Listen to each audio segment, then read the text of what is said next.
우리 다 같이 하나님의 말씀 보시겠습니다. 하나님 말씀은 요한복음 13장 34절로 35절까지 있는 말씀이 되겠습니다. 이 시간 하나님의 말씀은 요한복음 13장 34절로 35절까지 말씀을 우리가 함께 봉독하십시다. 시작. 내가 새 명령을 너희에게 주노니 너희는 서로 사랑하라. 내가 너희를 사랑한 것 같이 너희도 서로 사랑하라. 너희가 서로 사랑하면 이로써 모든 사람이 너희가 내 제자인 줄 알리라 하시니라.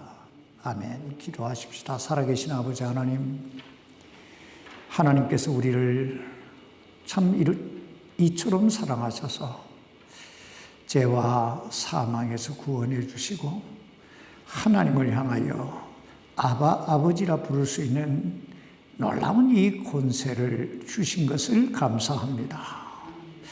오늘도 하나님의 그 영광을 드러내기 위해 이 예배의 자리에 와사오니 아버지의 영광 받아주시고 우리를 통해 아버지의 뜻이 이루어지는 놀라운 역사가 있게 해 주옵소서.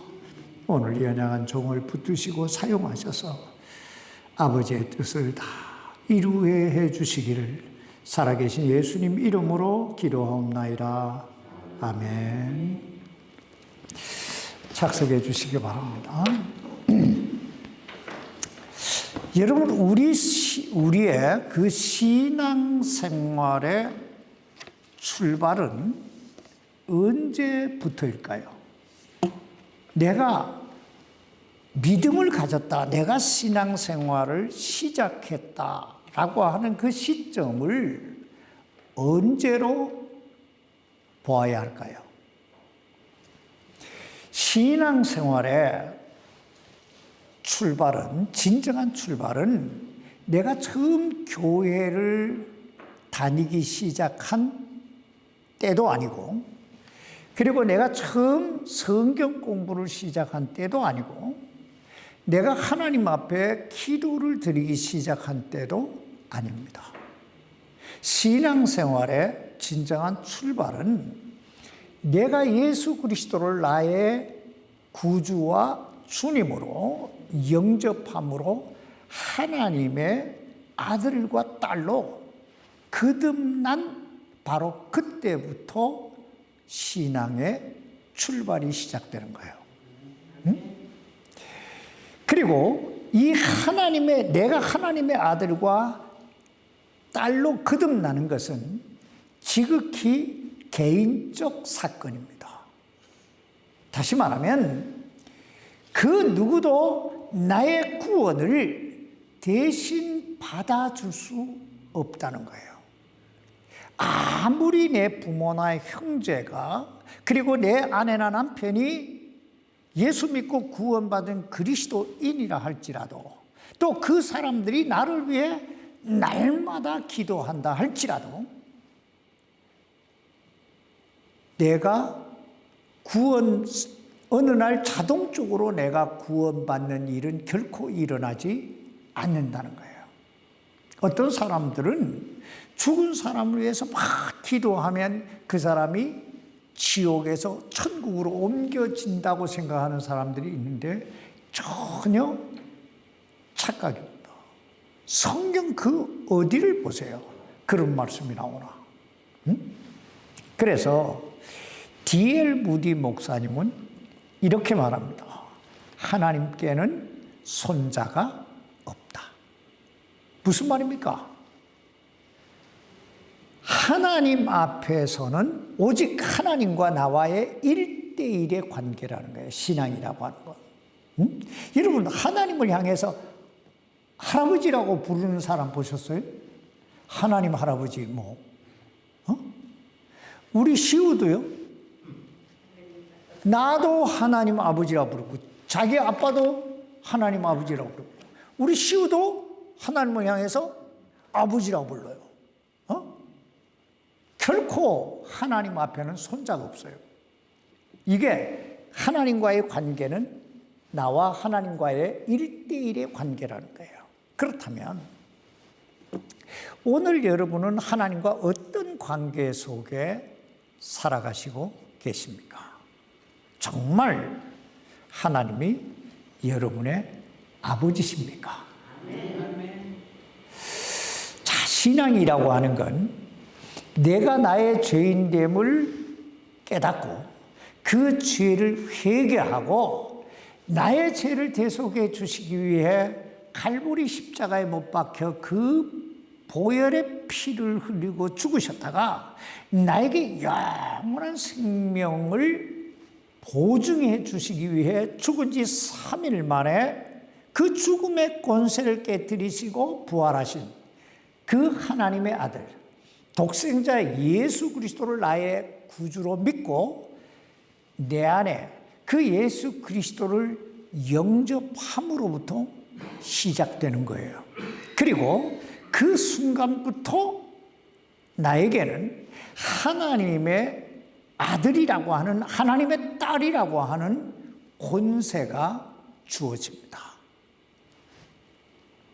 이 사실을 사도 요한은 요한복음 1장 12절에서 이렇게 말씀합니다. 영접하는 자 곧 그 이름을, 누구를 영접해요? 예수 그리스도를 영접하는 자 곧 그 예수 그리스도를 믿는 자들에게는 하나님의 자녀가 되는 권세를 주셨으니. 여러분 이 권세를 받으셨어요? 자, 이것이 신앙의 출발이에요. 그리고 우리가 구원받고 하나님의 자녀로 거듭나게 되면 우리는 교회라고 하는, 주님의 몸된 교회라고 하는 하나의 공동체 안에 속하게 됩니다.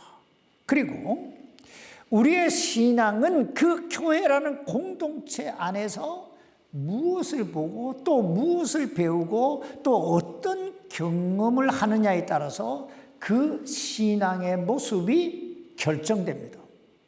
사실 거듭난 그리스도인이 처음 교회에 출석하는, 나가는 것은 마치 어린아이가 이 세상에 태어나 첫 출발을 하는 것과 똑같아요.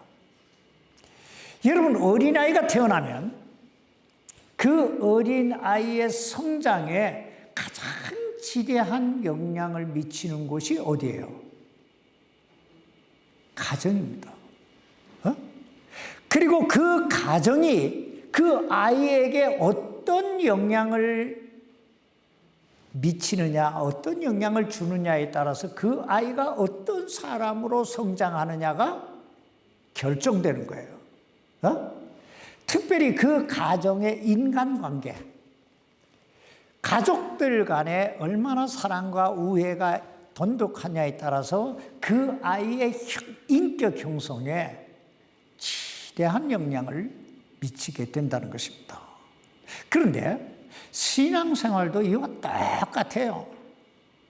예수 그리스도를 나의 구주와 주님으로 믿고 영접한 뒤에 첫 발을 들여놓은 그 교회의 모습이 그 개인의 신앙과 인격에 지대한 영향을 미치게 됩니다.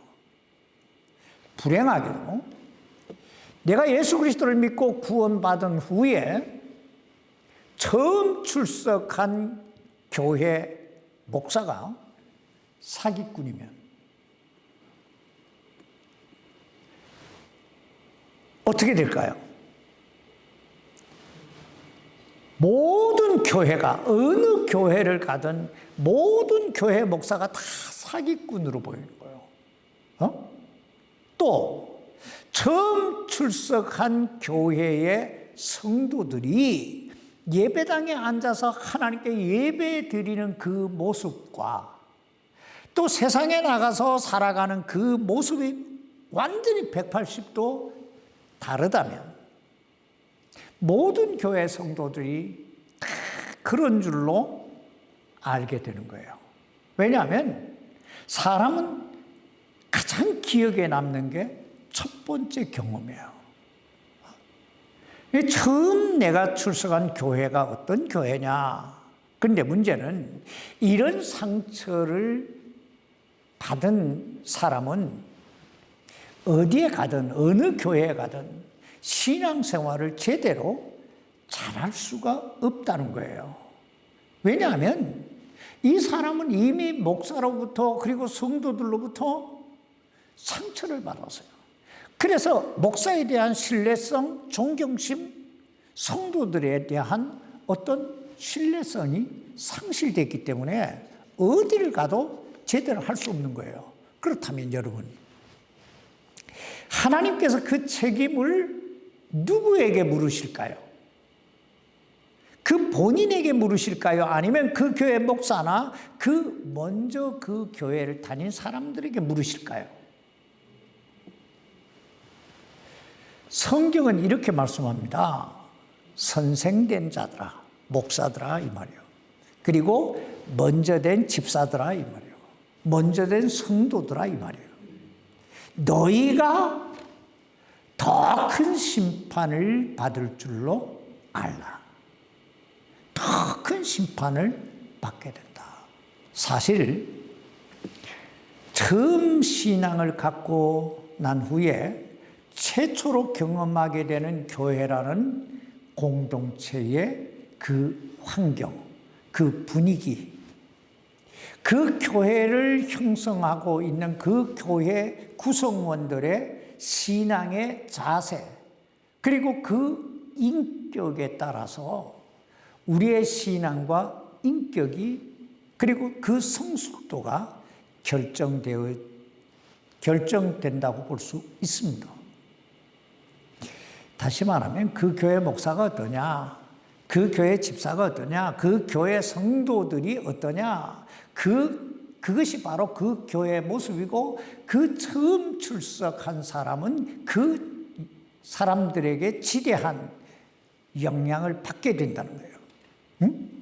그러므로 성경에서 우리 구원받은 그리스도인들에게 가장 많이 강조하고 있는 말씀이 있다면 그것은 사랑하라는 말씀이에요. 사랑하라. 성경을 잘 읽어보세요. 복음서, 마태, 마가, 누가, 요한 이 사복음서를 비롯해서 거의 모든 성경에서 가장 많이 강조되고 있는 메시지가 있다면 그것은 바로 사랑하라는 메시지예요. 사랑하라. 특별히 사도 바울은 고린도전서 13장 13절에서 이렇게 말씀합니다. 그런즉 이제 믿음, 소망, 사랑 이 세 가지는 항상 있을 것인데 그 중에 제일은 뭐예요? 사랑이라. 그렇습니다. 우리 구원받은 그리스도인들 마음속에 항상 품고 살아야 될 신앙의 덕목 세 가지가 있는데 믿음, 소망, 사랑이에요. 그런데 그 중에 제일이 뭐라고요? 사랑이라. 사랑이라. 그러므로 사도 바울은 고린도전서 13장 2절에서 이렇게 말씀합니다. 내가 대언하는 능력이 있고 선물이 있고 모든 신비와 모든 지식을 이해하며 또 모든 믿음이 있어 산을 옮길 수 있을지라도 사랑이 없으면 뭐예요? 아무것도 아니요. nothing. 여러분 뭐가 없으면 nothing이에요? 사랑이 없으면 아무것도 아니요. 그러므로 오늘 본문 여기 요한복음 13장 34절로 35절에 보면 주님께서 친히 이렇게 말씀하고 있습니다. 내가 새 계명을 너희에게 주노니 너희는 서로 어떻게 해요? 사랑하라. 내가 너희를 사랑한 것 같이 너희도 서로 사랑하라. 너희가 서로 사랑하면 이로써 모든 사람이 너희가 내 제자인 줄 알리라. 여기 보면 서로 사랑하라고 하는 이 서로 사랑이라고 하는 단어가 3번 나와요. 첫째는 명령이에요. 내가 새 계명을 너희에게 주노니, 새 명령을 너희에게 주노니 너희는 서로 사랑하라. 명령이죠. 두 번째는 주님을 본받으라는 거예요. 내가 너희를 사랑한 것 같이 너희도 서로 뭐예요? 사랑하라. 세 번째는 우리가 사랑해야 될 이유예요. 너희가 서로 사랑하면 이로써 모든 사람이 너희가 내 제자인 줄 어떻게 해요? 알리라. 자, 이 세 가지. 사랑은 명령이다. 둘째, 사랑은 주님의 발자취를 따라가는 것이다. 셋째, 사랑은 내가 예수님의 제자라고 하는 증거다.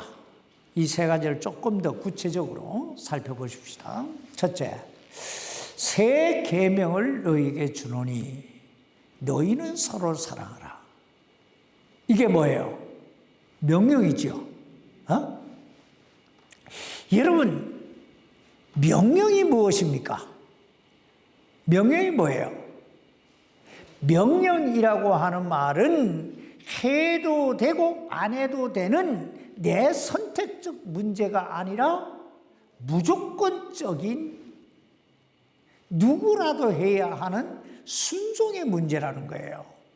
그러므로 우리 구원받은 그리스도인은 반드시 뭘 해야 돼요? 서로 사랑해야 돼요. 아마 어떤 분들은 이 말씀을 보면서 이렇게 생각하실 거예요. 아니, 사랑을 마음대로 하나요? 마음이 가야 사랑을 하든 안 하든 할 거 아니에요.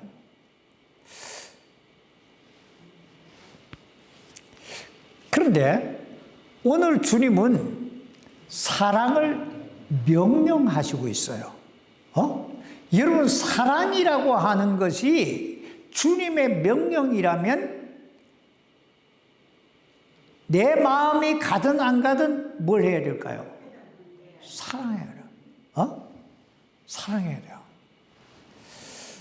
근데 우리가 한 가지 기억해 두어야 할 게 있는데요.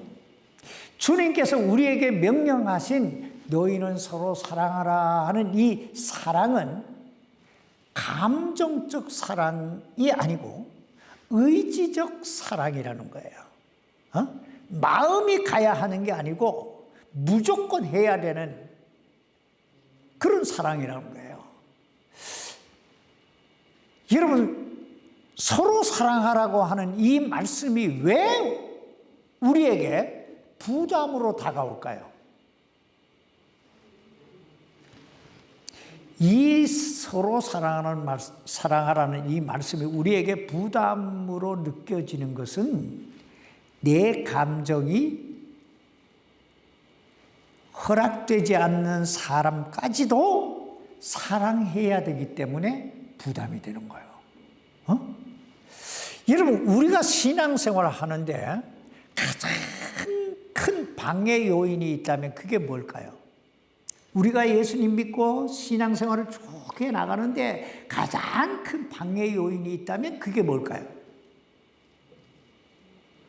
그것은 바로 내 감정이, 내 생각이, 내 지식이, 내 경험이 이 하나님의 말씀보다 앞서기 때문에 그래요. 저 사람은 절대로 사랑할 수 없습니다. 이게 뭐예요? 감정이에요. 내 생각이에요. 저 사람은 절대 안 돼. 이건 내 생각이잖아요.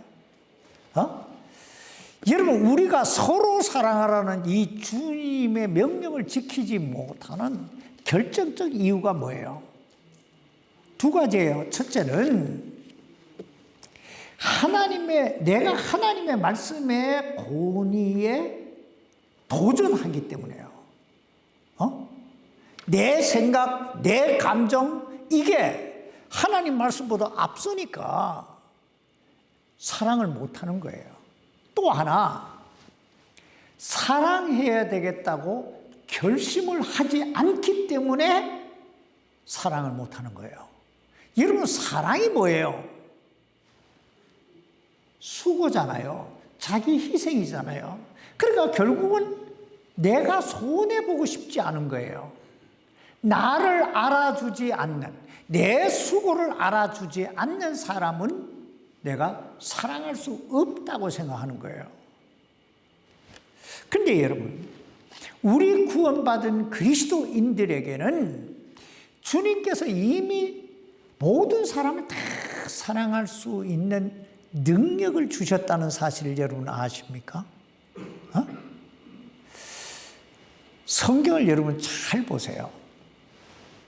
여러분, 우리가 우리 죄를 회개하고 예수 그리스도를 나의 구세주로 영접하는 그 순간에 우리 안에 누가 임하시게 됩니까?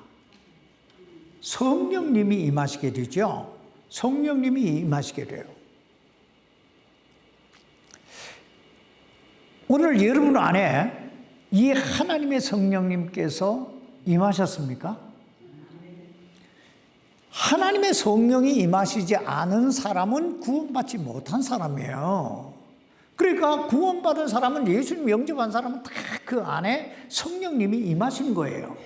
그런데 사도 바울은 로마서 5장 5절에서 이렇게 말씀합니다. 소망이 우리를 부끄럽게 하지 아니함은 우리에게 주신 성령님에 의하여 하나님의 사랑이 우리 마음에 넓게 부어졌기 때문이라. 여러분, 우리에게 주신 성령님에 의해서 어떤 역사가 일어났다고요?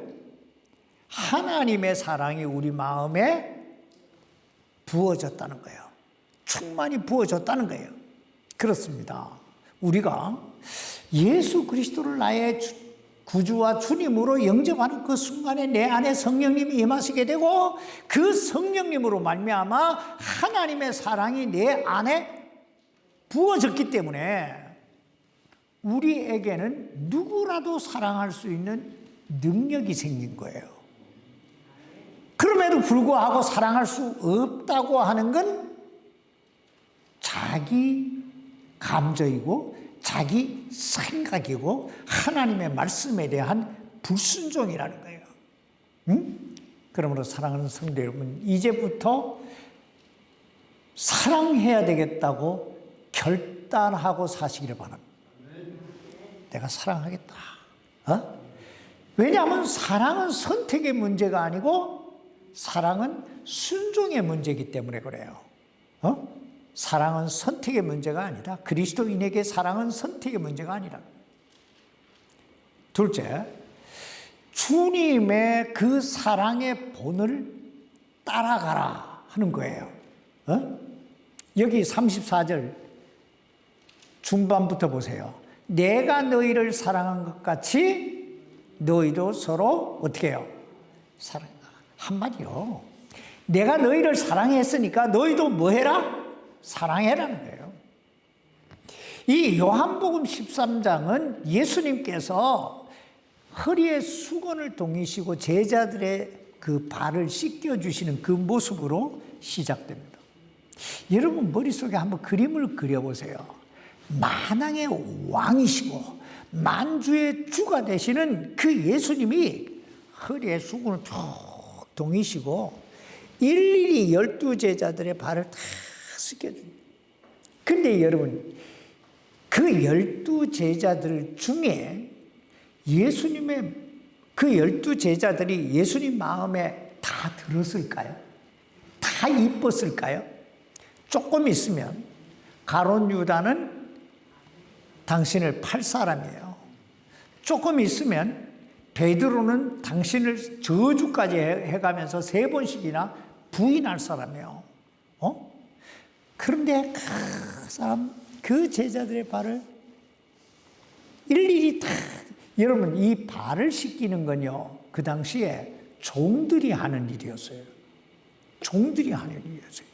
근데 그 만왕의 왕이 하늘과 땅의 모든 권세를 다 한 손에 쥐고 계시는 그분이 일일이 다 구체적으로 섬기고 있어요.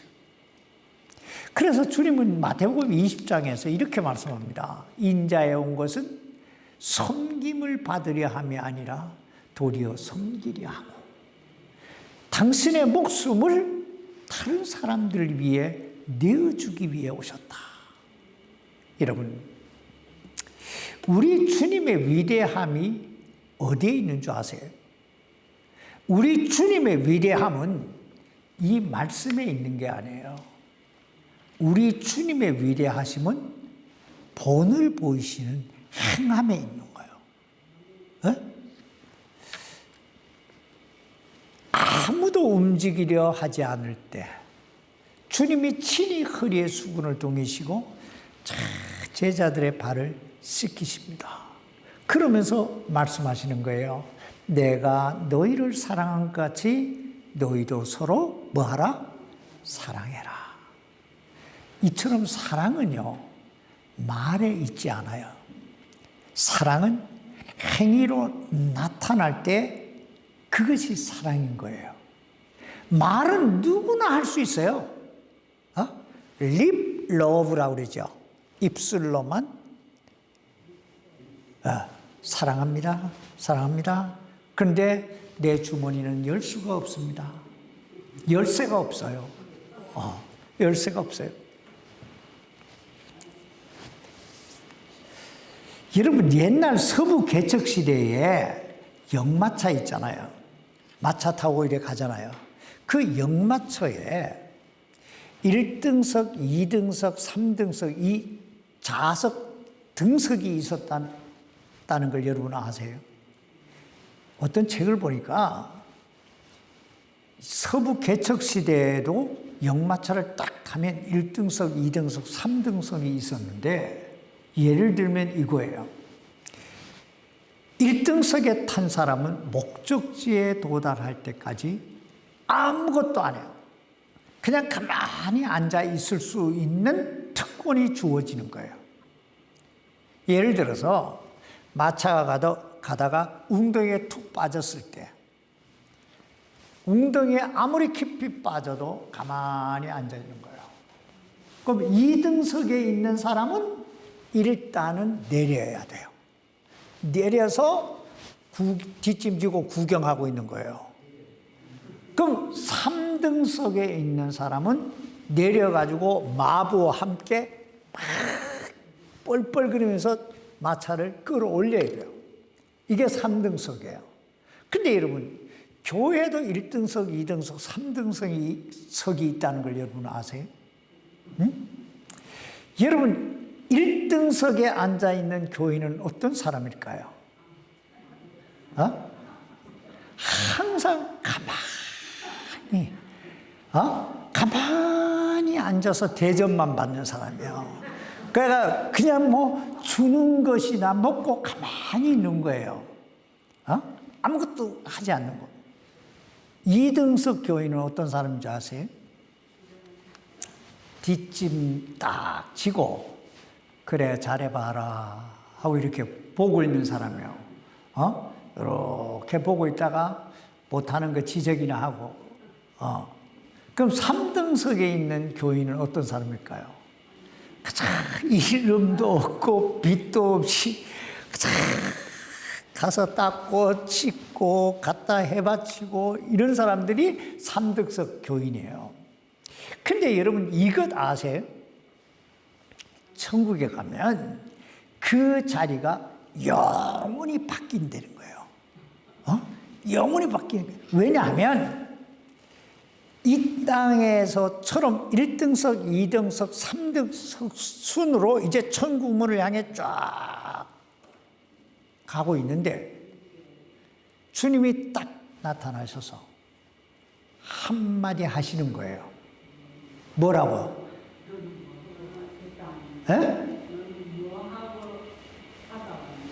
그렇게까지 고차원적으로 생각하지 마. 뒤로 돌아, 뒤로 돌아, 앞으로 가. 이거. 그 뒤로 돌아, 앞으로 와. 이러면 어떻게 되겠어요? 3등석에 있는 사람이 제일 앞자리에 갈 거 아니에요. 뒤로 돌아 앞으로 와. 이 사실을 주님이 마태복음 20장 26절로 27절에서 이렇게 말씀합니다. 너희끼리는 그리하지 말지니 너희 가운데 누구든지 크게 되고자 하는 자는 너희를 섬기는 자가 되고 너희 가운데 누구든지 으뜸이 되고자 하는 자는 너희 종이 될지니라. 그렇습니다. 천국에서 큰 자가 되려면 이 땅에서 섬기는 자가 되어야 되고 천국에서 으뜸이 되고자 하는 자는 이 땅에서 종이 되어야 되는 거예요. 주님 보세요. 주님은 종으로 오셨잖아요. 우리가 지난주에 봤잖아요. 종으로 오셨잖아요. 그리고 실제적으로 종으로 사셨잖아요. 당신의 목숨까지도 내놓으셨잖아요. 그랬더니 하나님께서 예수님을 향해서 뭐라고 그래요? 뭐라고 그래요? 하늘과 땅과 땅 아래에 있는 자들의 모든 무릎을 예수의 이름에 꿇게 하시고, 그러니까 예수님을 가장 존귀하게 높여주시잖아요. 그래서 주님께서 우리에게 사랑하라고, 종이 되라고 그렇게 말씀하시는 거예요. 왜? 그때 그 자리에서 가장 으뜸이 되게 하시기 위해서. 믿습니까? 그리스도인의 삶은요, 예수님의 발자취를 따라가는 삶이에요. 마지막으로 셋째, 우리가 서로 사랑해야 될 이유를 한번 보십시다. 여기 요한복음 13장 35절 말씀 보세요. 너희가 서로 사랑하면 이로써 모든 사람이 너희가 내 제자인 줄 알리라. 여러분, 이 말씀을 좀 이렇게 바꿔서 읽으면 어떻게 될까요? 너희가 서로 사랑하지 아니하면 너희가 내 제자가 아닌 것을 알리라. 말 돼요? 말 돼요? 여러분, 옛날에 소크라테스의 제자들은 내가 소크라테스의 제자입니다 라고 하는 사실을 알리기 위해서 나는 정직하게 삽니다, 나는 양심껏 삽니다 하고 외치면서 다녔다고 그래요. 그리고 예수님 당시에 바리새인들은 자기가 바리새인이라고 하는 사실을 알리기 위해서 이 말을 하고 다녔다고 그래요. 무슨 말? 나는 율법대로 삽니다 하고 다녔다고 해요. 난 율법을 지키며 삽니다. 그러면 오늘날 내가 예수님의 제자입니다, 나는 하나님의 아들과 딸입니다 라고 하는 증거를 나타내려면 어떻게 해야 돼요? 서로 사랑해야 된다. 서로 사랑. 예수님의 제자가 되는 그 증거는요, 내가 성경을 얼마나 많이 아느냐, 내가 얼마나 열심히 기도하느냐, 얼마나 내가 예배 잘 참석하느냐, 여기에 있는 게 아니고 내가 얼마나 사랑하느냐, 얼마나 사랑하느냐. 여러분, 성경이 복음인 이유가 뭔지 아세요? 복음 하잖아요. 왜 이 성경이 복음일까요? 사랑 때문이에요. 사랑 때문에. 하나님이 세상을 이처럼 사랑하사 독생자를 주셨어요. 여러분, 성경에서 사랑 빼고 나면 뭐만 남는 줄 아세요? 성경에서 사랑 빼고 나면 죽음과 심판과 멸망과 저주밖에 없어요. 여러분, 예수님이 그리스도가 되신 가장 핵심적 요소가 뭔지 아세요? 사랑이에요. 주님이 우리를 사랑하셔서 나 대신 십자가에 못 박혀 돌아가신 그 사랑 때문에 주님이 그리스도가 되신 거예요. 그러므로 그리스도인에게도 이 사랑이라고 하는 단어를 빼고 나면 남는 게 뭐예요? 그리스도인에게 사랑이라고 하는 단어를 빼고 나면 껍데기밖에 없는 거예요. nothing, 아무것도 아니요 그러잖아요. 아무것도 아닌 거예요. 그렇다면 여러분, 사랑이 뭘까요? 손 집사님, 사랑이 뭐예요? 에? 집사님은 와이프를 사랑하시죠? 그죠? 사랑하시잖아요. 사랑하기 때문에 뭘 해줘요? 뭘 줘요? 물 떠와라, 밥 갖고 와라, 이렇게 빨래해라. 사랑은요, 한자매님, 사랑이 뭐예요? 모르겠어요? 사랑은요, 눈물의 씨앗이요. 한번 생각해봐요. 눈물의 씨앗인지 아닌지 잘 생각해봐요. 사랑을 하면요, 희생이 따라요. 자기 희생이잖아요. 자기 수고잖아요. 그런데 사랑장인 이 고린도전서 13장 4절 이하에 보면요, 뭐라고 말씀하시는지 아세요? 첫 번째가 뭐냐면 사랑은 오래 참고 그래요. 속 터지지요. 열불나지요. 그런데 참으래요. 그러니 눈물이 팍팍 나지 않겠어요?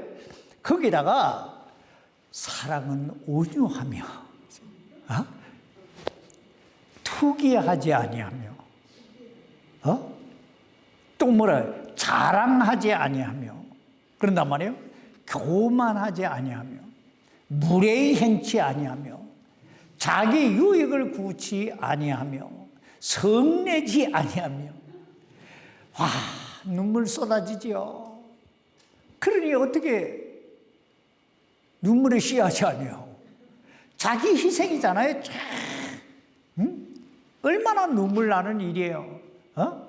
그럼에도 불구하고 우리가 사랑해야 될 이유는 그 눈물에 씨앗이 있고 그 눈물의 씨앗이 열매를 맺게 한다는 거예요. 여러분, 예수님을 잘 보세요. 2000년 전에 이 땅에 오셔서 수많은 눈물을 흘리시잖아요. 아니, 피를 흘리시잖아요. 그런데 그 눈물로, 그 피로 사랑을 심었더니 오늘날 이 지구촌 곳곳에 구원의 역사가, 구원의 열매가 얼마나 많이 맺히고 있습니까? 그러므로 그 무엇보다 우리의 남은 생에 뭐 하며 살아야 되겠어요? 사랑하며 눈물의 씨앗 심으며 살아야 될 줄 믿습니다. 그리하면 이제 머지않아서 소문이 날 거예요. 액턴교회 갔더니 예수님의 제자들만 모였더라. 예수님의 제자의 증거가 뭐예요? 사랑이잖아요. 너희가 서로 사랑하면 모든 사람이 너희가 내 제자인 줄 알리라. 그러면 어떤 역사가 일어나겠어요? 그 옛날 초대 예루살렘 교회에 날마다 구원받는 영혼을 더하여 주셨던 하나님께서 이 교회에도 구원받는 영혼을 날마다 더하게 해주실 줄 믿습니다. 여러분, 진정한 부흥이 뭔지 아세요? 진정한 부흥은요, 주님 안에서 내가 먼저 변하는 거예요. 그리고 그 변화된 모습으로 다른 사람을 사랑하는 거예요. 사랑하는 거예요. 우리 모두가 서로 사랑함으로 하나님의 영광을 드러내는 그런 우리 모든 성도들이 되시기를, 그래서 하나님께 쓰임받게 되기를 주님의 이름으로 축원합니다. 기도하십시다. 살아계신 아버지 하나님 감사합니다. 우리가 참 이 7월 한 달 무더위 속에서도 서로 종로를 타라, 서로 기도하라, 서로 섬기라, 서로 사랑하라. 우리가 이 서로 시리즈를 배우면서 우리가 어떻게 살아야 될 것인가 다시 한번 하나님이 가르쳐 주신 것 감사합니다. 이제부터 우리의 남은 생애는 사랑을 받으려 하기보다는, 남에게 대우를 받으려 하기보다는 내가 먼저 남을 대접하는, 그래서 참 사랑을 나누고 섬기는, 그래서 하나님께 쓰임을 받는 그런 생애가 될 수 있도록 아버지 도와 주옵소서. 이제 우리의 생애가 참 예수님의 제자구나, 저 사람 참 예수 믿는 사람이구나 하는 그런 참 이야기, 그런 간증들을 남길 수 있게 되기를 주님의 이름으로 간절히 기도하옵나이다. 아멘.